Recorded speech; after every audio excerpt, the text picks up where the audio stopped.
Yeah, so perhaps I should just get started then. So we work as application security specialists at Omega Point, and we split our time between doing security reviews, penetration testing, but also doing normal work as developers in teams, building and maintaining applications.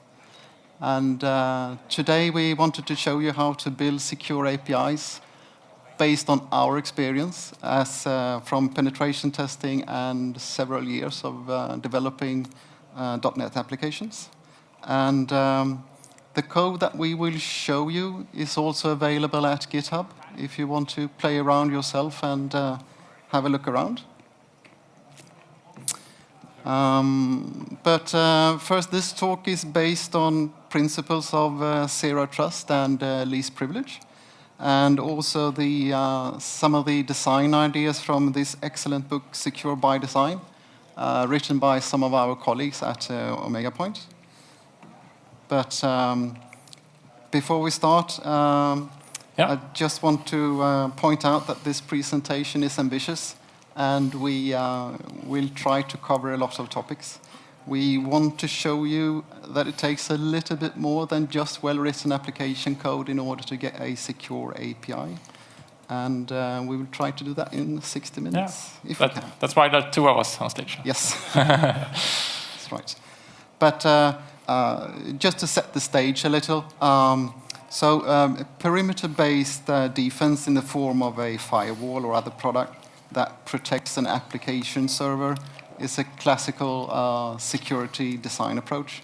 But in the face of a modern architecture that consists of several independent services, like the one to the right, it is simply not secure enough. And a modern service layer typically has requirements to allow for integration with other systems over the internet. There are more clients than before, and there are also requirements for a single sign-on. And where we previously could implement authorization control as a shared module in a monolithic system, we today face an implementation in each service, and perhaps even spread over multiple teams. So our community has come up with concepts like zero trust and least privilege to build secure systems under these conditions. And from the perspective of our service, we need to implement a set of essential layers of validation. But please note that we should not remove the firewall. It should just not be the only layer of defense. And we should think in terms of securing our system in multiple layers. This will reduce the damage of security misconfiguration, where APIs and other resources are exposed with much weaker protection than they were designed for. That's a rather common mistake in larger systems when you need to support a new piece of integration or perhaps move to a new hosting environment. Yeah. So, but what if we have this kind of monolithic system to the left there? Do we have to move to the architecture on the right in order to get a secure system? No, absolutely not. The concepts and designs that we talk about here today are very much valid for the system to the left as well. There is no contradiction. If you do have a monolithic solution, these ideas, I think, will help you develop a more secure system. And also an architecture that consists of multiple services is not inherently more secure compared to a monolithic system. Oh, good. So we can secure both. Yep. So we will introduce a 6-step model that each service API needs to implement. And we will take a look at that. Yeah. A strong defense in depth, according to the principles of least privilege and zero trust, means that we need to minimize the permission set for each request.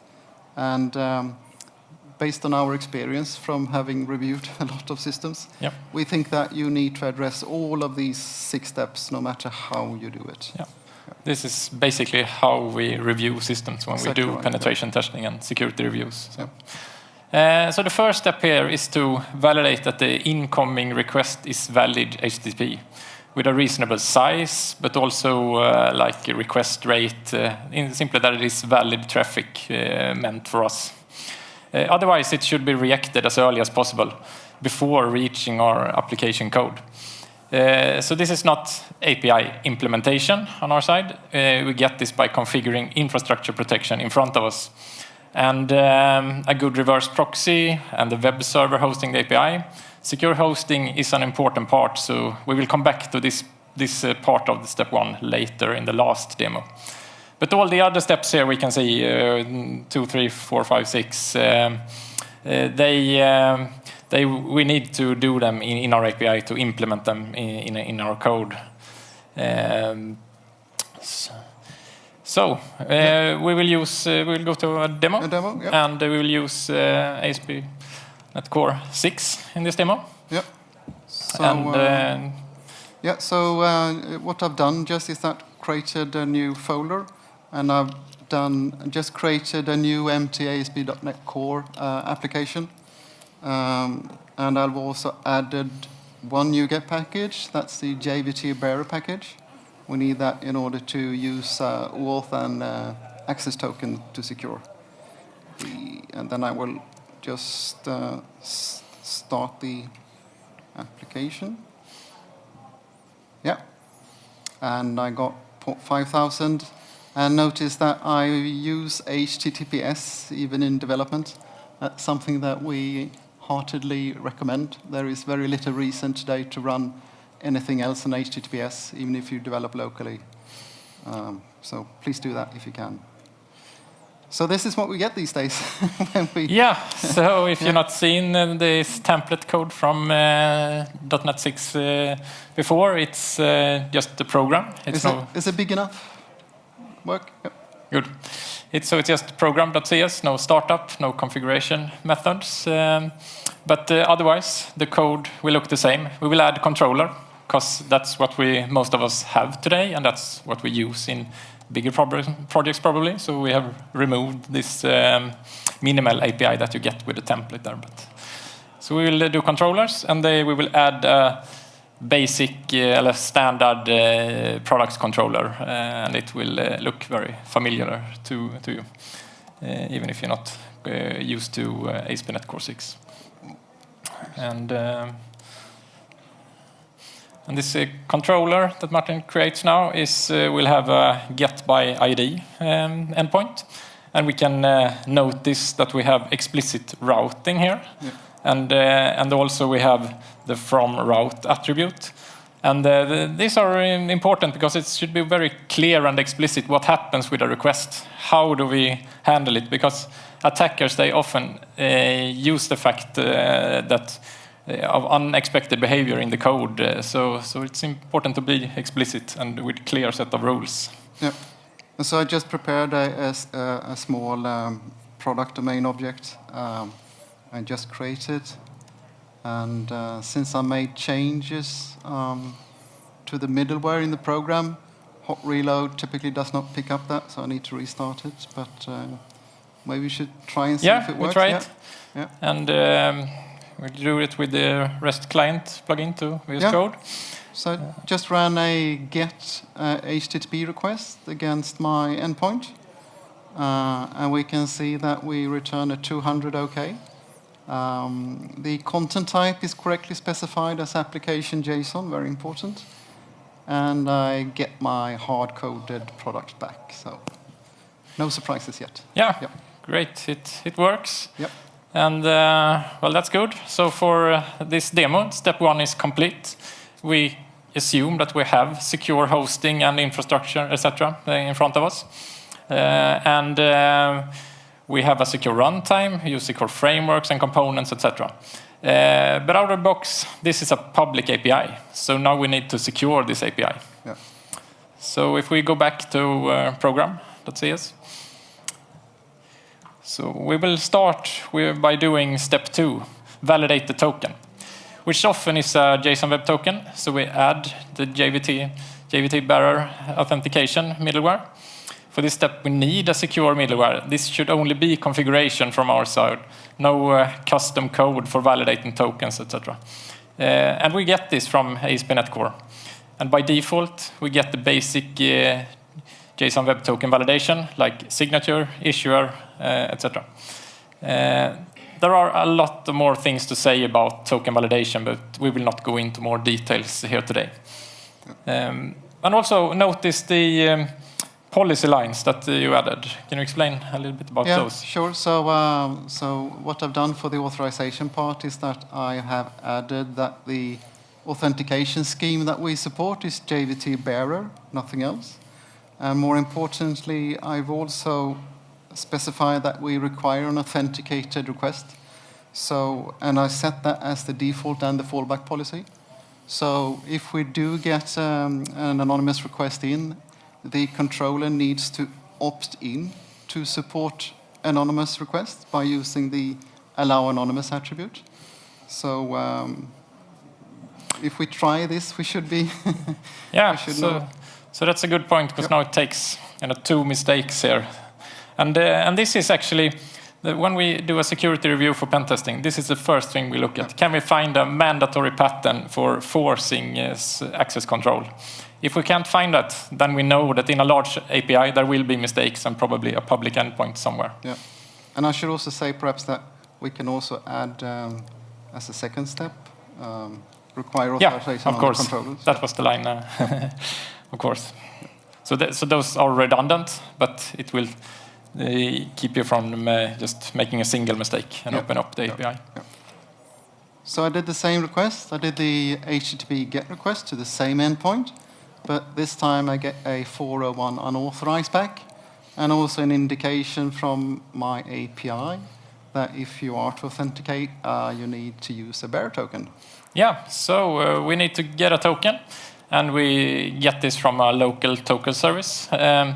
And for this we use the Duende identity server, which is a great product for OpenReconnect and OAuth and things like that. So I just did made a post request to the connect token endpoint of identity server, and since I pre-configured it with a client ID and a client secret, I get a 200 OK back. And as you can see, I get a standard token endpoint result. I get the access token. I get an indication that this token is valid for 60 minutes. It's a bearer token, and it contains a single scope products.read. Yeah, and we will just say that there are a lot more things to say about tokens, OpenReconnect, OAuth and stuff, and we will not have time for that today. Right. Instead, we will recommend Dominic Bayer's presentation and workshops, etc. Yeah, hopefully you've exactly right. seen them. Yeah, so we use the client credentials flow for this, which, according to Dominic Bayer, is still among the good parts of OAuth. So yeah, and that's a simple flow, perfect for the demo. Yes. So let's attach it to the request. We do that using a bearer token. And as you can see, it's the same GET request, but this time we add the access token to the bearer header, and we again get a 200 and my hard-coded product back. Yeah, so that was step 1 and 2. They're complete. Yep. All requests are valid HTTP and with a valid token. So let's move on to step 3, where we transform the access token claims information in the token to permissions. And in ASP.NET, this is often done using a claims transformer, which Martin will add here. And the idea here is to, if we have a valid token, then we can add more information or just transform, make some minor name changes in order to suit our model better. Yeah, so the claims transformation is just a small file.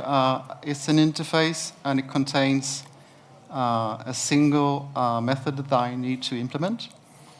Input is a claims principle. That's the principle that represents the incoming access token that we just created. Yep.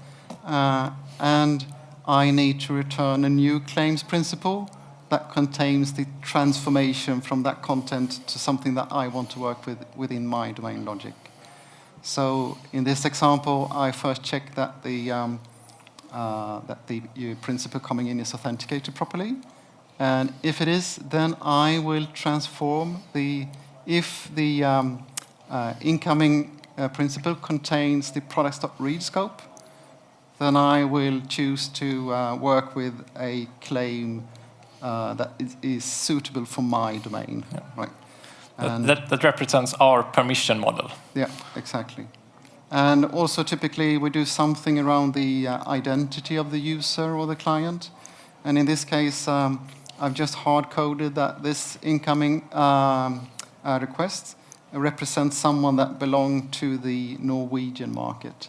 That's obviously typically not hard-coded, but something that you look up in a database query, perhaps using a service call or something like that. Yeah, and doing this external service call in the claims transformer may not be optimal, but it works and it's commonly used. We will talk more about this later and how we can deal with it in a slightly better way, maybe. Yep. And we really want to, before we leave, we really want to emphasize the importance of getting the balance right there of what's in the token and the lookups we do and the local permission model. And that we, with this step, we don't have dependencies later on to protocols or IDP-specific things like scope names, because we have transformed to our own permission model that we can own and develop. Yeah, so that was step 3, and now it's time for step 4, validate data in the request. And in order to do this step, we first add a small hard-coded in-memory repository, so we have some data to protect here. And we have 2 products, one for the Swedish market and one for the Norwegian market. And in order to sort of get the code working as before, we had a simple try get there, so and return a 404 if not found. So it works like before. Yeah, and then we can continue with the validation. So so the important thing here is that all parts of the request is untrusted data. So we need to validate them in some way. And in particular, the most obvious part here is the input string here, the ID parameter. And for strings, we want some max length and a null check, and also often a character set, in this case letters and digits. Because when you think of it, the product ID here, it isn't an infinite string that can contain any character. It's a part of our domain. We have rules for it. It's 10 characters long. It's just 3 digits and 7 and 7 characters. So we should verify that as early as possible. And if that's not true, we return a bad request 400. So we don't have to continue processing bad requests. That's important. Yeah. So if we try that. Yes. Okay. Let's restart. Yeah.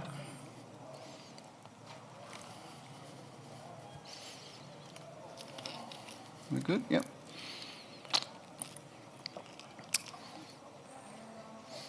So. Not found. Why? Sorry? Okay, great. Oh, good. Good, thank you. 21. Thank you, Yeah. thank you. Good. There's nothing like coding live. Yeah. There you have just seen the importance of code reviews, right? Yes, exactly. And right. testing. Yeah. So I did the same request, and this time I get my hard-coded product back again, which is what we expected. Yep. But since we now have input data validation, I should no longer be able to perhaps send some HTML as the request. Yep. For that kind of request, I get a 400 bad request back. No, and an good. indication. So it's this endpoint, I will really struggle to successfully do an injection attack. So this will limit attack vectors. Yes. Yeah, good. So so this was step 4. We now know that we have a meaningful request. All parts have been validated in some way. So let's go to step 5, where we validate the permission to perform the operation. So we often base this on scopes. But as you can see, we don't use the scope anymore because we have transformed to our permission model. So it's a permission that we check. The product's read permission is required for this function. And if not, we return a 403 forbidden. Yeah. So let's try that out. Yeah. So I should still be able to get my my product since I do have that. Yeah. But if I would have done something that I do not have, required another, like write or no, or something that I do not have. Yeah. Then I get a 403 forbidden back instead. Good. So let's try one more thing, because now we have a lot of defenses here, right? So it's kind of we have access to perform this operation. So what could possibly go wrong, right? So let's try one thing. If we go back there and we change the ID there to so our permission model here or access model was that you only had access to one market. So now we requested the other product for the other market. And as we can see, we got the Swedish product, even though we were connected to the Norwegian market. If you notice that line in the claims transform there, we added this information. So in order to secure that, we need step 6, where we verify that we have permission to access the actual data. And in this case, we need to verify that the product we are getting is connected to the market that we have access to. And we do this by checking the market permission and the value market on the product. Yeah. And then we return... Yeah, something. So we have a few options. I could return a forbidden. That's a perfectly valid response. Yep. There is such a product that with ID2. It exists, but I do not have access to it. Typically, though, we want to return a 404, simply because that means that if we do the forbidden, then I, as a user, know that there is a product that I do not have access to. We might not want that. Or as an attacker, you know it. Yeah. Even worse. So for me, as part of the Norwegian market, I can't tell the difference between a product that belongs to the Swedish market or a product that simply does not exist. Yeah. Yep. So that reveals less information. Yes. So, that was all the 6 steps. Yeah. Now they've been implemented. So let's go back to the slides. Not too bad. No.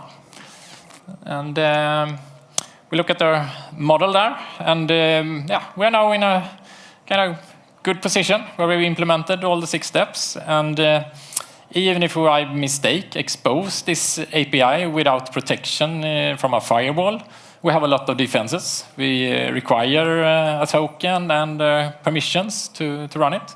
So you can see the strengths of defense in depth. And ASP.NET is a solid, secure framework that provides us with a very nice, small API to handle both step 2 and 3. There wasn't much code there. But let's have a closer look on 4, 5, and 6. Our implementation so far is correct if we just have this small, simple endpoint. But as the system grows, it will probably not scale well. Normally, we would not like to add business logic in the controller. So a very common pattern is to introduce a service layer and a repository pattern. So let's look at that kind of code. Yeah, so... a little bit later code. Yeah. First, some more. Some context. So we could easily extract the code that I just wrote into a service class and introduce a service pattern that nicely maps to a classical layered architecture. And that's a perfectly fine implementation. But if we consider that over time we add another component that uses the same service class, in this case it could be a service bus, but it might also be a second controller. And since the validation logic and access control has stayed in the controller, we have basically given these service bus messages full trust to our service logic. That might be fine, or it might not. We see that a lot when we review code. The obvious solution is, of course, to move the validation logic and access control into the service layer. And that way, any code that uses the service class also is subject to the same access control and input control. Yeah, so that's good. But we have one attack vector left here that we need to address. So what if this database here, in this case a SQL server, is a shared database? In this case, what happens then? That leads us into a deeper pattern from the Secure by Design book that we talked about earlier. So picture a core business domain that also contains all of our validation and access control. If we embrace domain-driven design and think about our core business domain as a trust boundary, where all objects are part of the domain and input data is never trusted. For example, the core business domain in our case could refuse to deal with product IDs as strings and instead require proper domain primitives that includes validation.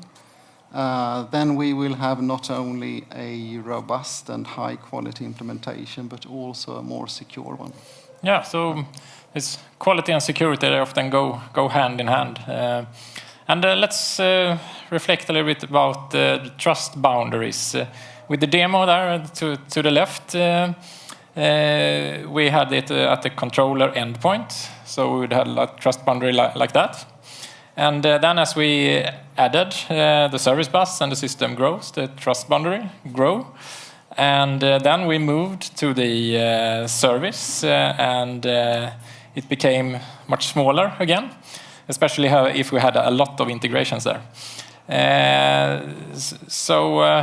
However, the database was still in our trust boundary, and so that means that data already present there or data that gets in there is not validated. But so the data could contain injection attacks that sits in the database. Yeah, so that's like it's a second order injection attack vector. If we implement a core business domain and decide to no longer trust the data that comes from the outside the domain, we effectively reduce that attack vector. And we have taken the zero trust principle all the way to our business logic because we have the trust boundary just around our core domain. So now it's time for code. Yes. So this is where we left off. Yes. Yeah. And first we want to say that there are of course many ways to do this. This demo here is to show one way to implement a secure business domain, and to give you an idea what that kind of code could look like. And the first thing we do is that we move from a string to a well-formed product ID, and we want to do that as early as possible so we can react bad requests once again. And then we introduce the service. And so we will refactor that, and we will move all the logic that was in the controller into the service. Yeah, so I just introduced a product service and also an auto mapper that will help us later.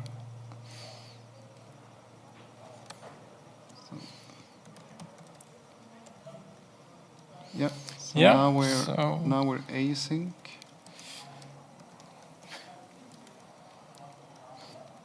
Yeah. So we can look into the service. Oops.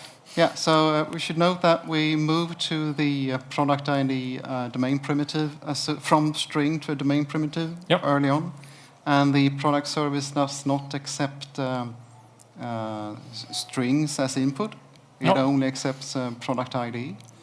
Yep. And if we have a look at the product ID, we can see that the constructor also asserts that the ID string is valid and correct. So it's never possible for me to construct the domain primitive instance without also enforcing input data control. So with this service, moving this to a service means that it will be mandatory to do all these checks, no matter how we consume the service. Yep. So and one thing we can look at is that we have introduced a permission service as well. Yeah, it's just to show that we do not have to rely on the claims principle and the key value string experience that we get. It's perfectly possible to instead use a strongly typed permission service, where the permission service instead deals with those claims principle key value strings, so that in your domain logic you can deal with something that is strongly typed. So it's perhaps much more easy to read the intent of this code. So the things we did in the claims transformer have sort of moved in here. Yeah. And here we can see also we have a service, we can do external calls, we can do caching and so things, and also make use of booleans and so. Yeah. But it's very easy that you get sort of, you don't see anything else that doing claims and the claims principle, but that's not a perfect fit for permissions. That's for claims, so that's two kind of different concepts. And we also should note that we haven't this in the code here, but of course we should do audit logging, etc. We won't talk about logging today, but that's an important aspect of security, to be able to detect misuse and intrusions. So that you would typically add in the if statements here. Mm-hmm. And also we need to return the result. And it's important that we in the end return the correct HTTP status codes for detecting intrusions and misuse and such. But we don't want to introduce them here in our core business domain. So we just return a status together with the data. So if we go back to the controller, we can see that we have this switch statement to deal with them. Yeah, so we switch from the domain indication that the request does not have access to operation to an HTTP 404 or 403 or what have you. Yeah. So the HTTP part of it belongs in the controller, not in the domain logic. Yeah. And we should also note that we, instead of just serializing the domain object, we move to a data contract class. We think that's quite important. As soon as you leave and enter a trusted boundary, you should have something like contract classes. Serializing your domain classes can be fine, but sometimes they contain sensitive information that you do not want to reveal to the user. So data contract classes really limits the attack surface there. And we know we can be boring. Definitely. So the new record types in the later .NETs is helpful. And Automapper is also helpful in bringing that boilerplate code to a minimum. But from a security perspective, it is important. Yeah, it is important. I kind of think of it, it's a lot about not being lazy when it comes to writing secure code. But and also, as we said, this is just one way to show it. The switch case here, you can of course do better things than that. They're more compact and so. But the important thing is that you get the correct status codes back to the user. You need to handle that in some way. And so do we have to do all this DDD stuff? Isn't it enough just to move the padlocks to the service layer? And sure. So you do not have to do a domain-driven design in order to create a secure API. No. I mean, that for some purposes, the first code that we wrote is perfectly adequate. But it is important, I think, to clearly define your trust boundaries. And DDD thinking is also good design. And it will introduce a pattern that is harder to opt out of, which is good for security. But as we have said many times, this is just one way to do it. Yeah, but it's a strong pattern. So let's so please take a look at it. And with that we go back to the slides. And it's very well described in the Secure by Design book as well, if you're interested. So So this was our 6-step model again. So now that we have placed all of the access control in our core business domain, does that mean that we are done? Yeah, almost. From an application code perspective, we have done what we can. But security is a lot more than application code, and we want to highlight some key aspects a little bit later in the last demo. But even if we just look at the coder and it seems secure now, we really don't know until we've done testing with focus on security. And a good place to start for that is OWASP. Yeah. So in our experience, we strongly feel that it is essential to understand the most common types of attacks and how they work in order to create a strong layer of defense against them. And luckily, you do not have to figure that out yourself. OWASP continuously collects information about real-world attacks, and it's just a great source of documentation. And in our experience, the OWASP top 10 list is a useful reference for many kinds of systems, not just for web applications. And I would especially point out the ASVs there. It's a great input for requirements and test cases with security in mind. So. Yeah. So, but we wanted to point out that there is an OWASP top 10 list specifically for APIs. And we think that this is very accurate and match our own experience with penetration testing. From the perspective of security reviews, we usually find vulnerabilities that match this list. So let's see how our model of the 6 steps mitigate these things. Yeah. Yep. So let's go. The first one is broken object level authorization. This is when we can reach data that is not our own. I did that with when I could reach the Swedish product, although I was only allowed the Norwegian market. Yes. That's extremely common, and it can be a very powerful attack vector. So that's why it's number 1. Yeah. Tenant separation. I can reach things that does not belong to me. Yes, and the second there, broken user authentication. This is, as you can see, in 2 and 3 there, and we might forget to require a token, or perhaps we don't validate the expect. We maybe disable some secure defaults from the middleware, etc., or write our own custom code that does something wrong. But if you use ASP.NET Core and you don't do anything strange and just follow best practices, you're in a very good position for this step. We know of no other framework that does this better, actually, and we've seen a lot of code, and different frameworks. So the next. Excessive data exposure. That's when you return too much data. I simply serialized the domain object in my first code that I wrote. And the second code, I instead used a data contract class. That's it. Yeah. And then we have lack of resources and rate limiting, and that's, of course, is part of the step 1 there.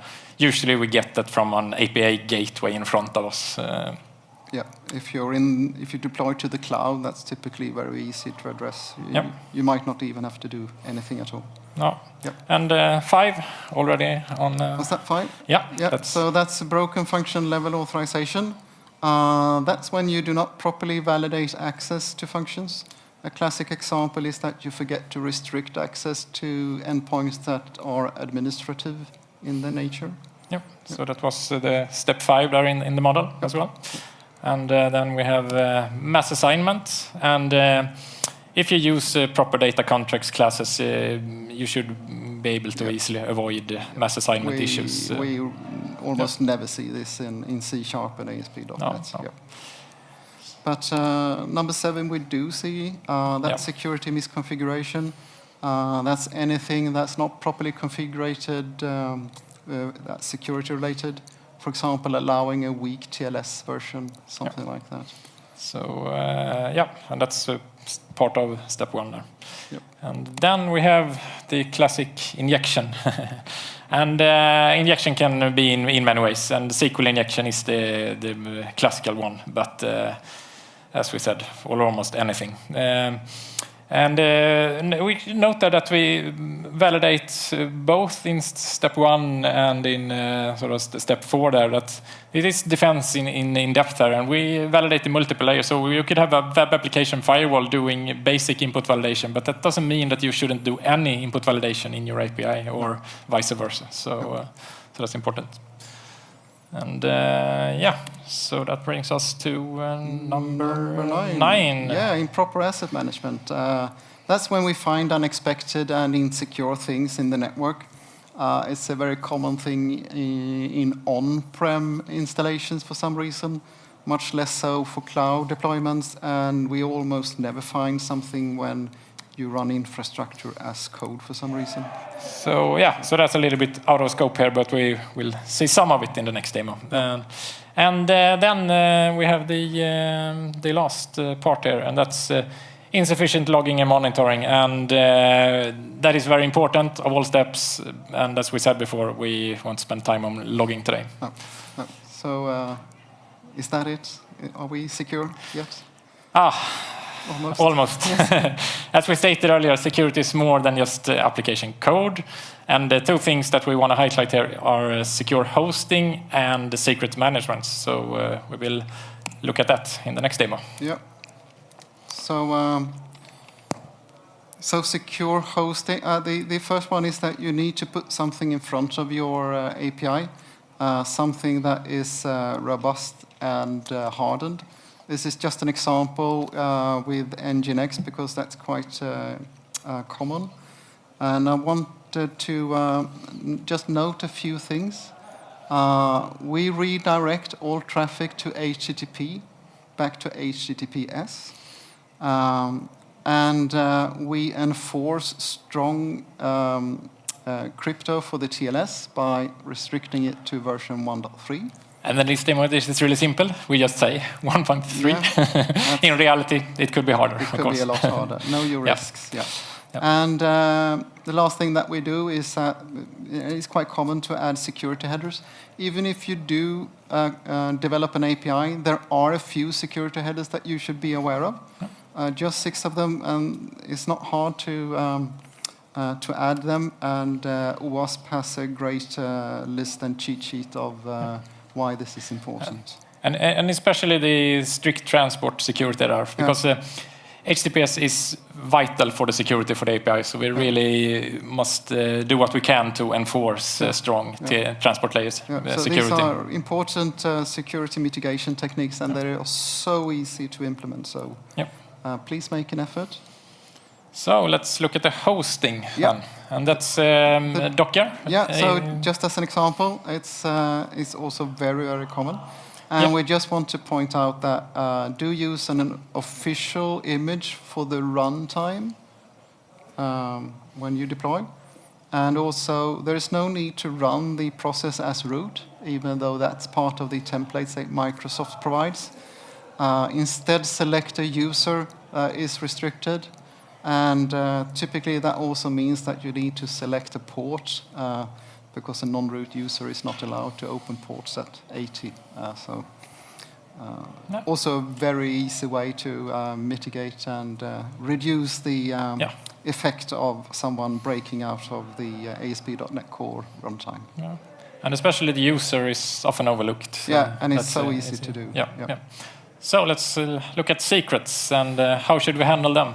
Yeah, so configuration in general and secrets in particular is an important part of your security in your APIs. Secrets should be kept in some way that's dedicated to keeping secrets. In Azure Key Vault is a great product, I think, and especially when used in conjunction with app configuration. With a backing key vault store, it's a great resource. But of course, the best way to deal with secrets is not having them. Yeah, definitely. So if you can use support from the platform you have, like Azure managed identities and so, then you don't have to deal with the problem. You leave all the hard work to Microsoft. And that's the best thing, because you need to rotate keys. And that could be really, really hard for a large system over time if you should do that frequently and build typically, there's always secret, even though most of it is MSI and RBAC. Yeah. So you have... we have the client ID. Yeah, and integrations and what have you. So there will always be secrets. Yeah. And then I think that Key Vault is a great solution, a great product. Yeah, that's an important step to deal with secrets. Yep. So...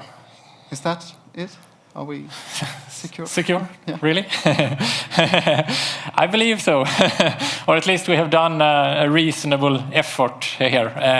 I mean, the things we have showed you is nothing special. We haven't used any special tools. It's just code here that I think most of us in the room here could apply this, given some resources. But now our challenge here is to keep the system secure over time. As the system is developed and the developer change and so, it is the patterns and the basic security design principles that will sort of guide us and keep us on the right track. So let's look at the one we mentioned during this talk. Yeah. And yes. So. We have mentioned Zero Trust, Least Privilege, and of course we have the CIA triad. And we can derive the things we talked about from those basic security design principles. And we should use those principles, and they will guide us. There are, of course, more, but these are the ones we like to highlight today. And you can read more about this online. So we want to spend a few minutes on complexity instead. Something that we often talk too little about when it comes to application security. But actually on this conference, the complexity has been mentioned in the keynote and on other presentations. So that's a good sign. Very good sign. So, so over 20 years ago now, Schneier wrote this plea for simplicity. When we do reviews, security reviews, we usually find more vulnerabilities in more complex systems compared to simple systems. And I think it's not just because of the size of the system, where more functionality obviously gives us a larger attack surface, but also because it's difficult for a team to keep a system secure over time that they do not fully understand. For example, it can be simple things. Your team might not realize that an API is public, or might not fully understand how an integration works. You cannot secure what you do not understand. And we would like to suggest that you use complexity as a guiding principle for building and architecting your systems. As your system grows and becomes older, please make every effort to keep complexity under control.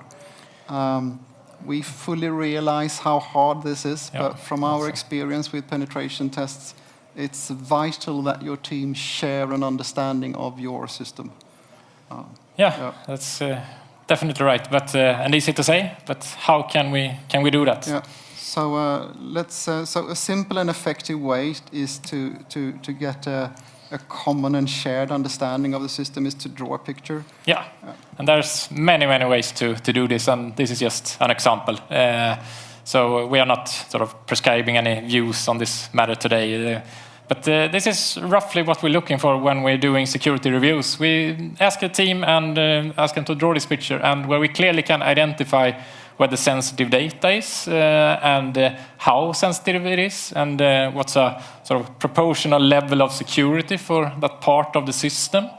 And also all the actors in the system, who is talking to who, and the sort of basic IT infrastructure, what's public and what's not public, and where's the IDP and the logging service and the things like that. So it should be that something that this team can agree on, that they understand and can keep updated. That's the important part. So this is roughly what we're looking for when we do penetration testing. We ask the team to draw this picture. And quite often we find weaknesses just after a few a half an hour discussion about the architecture. That was basically it. So just to summarize, Do build your APIs with multiple security layers, and security should be opt-out, not opt-in. Do visualize your trust boundaries and apply zero trust and least privilege principles. And complexity is important. You cannot secure what you do not understand. Yeah, that was it. So I think we have a few. We have a few minutes. Any questions, perhaps? Any questions? Maybe we should. No? Oh, great. Thank you. Thank you.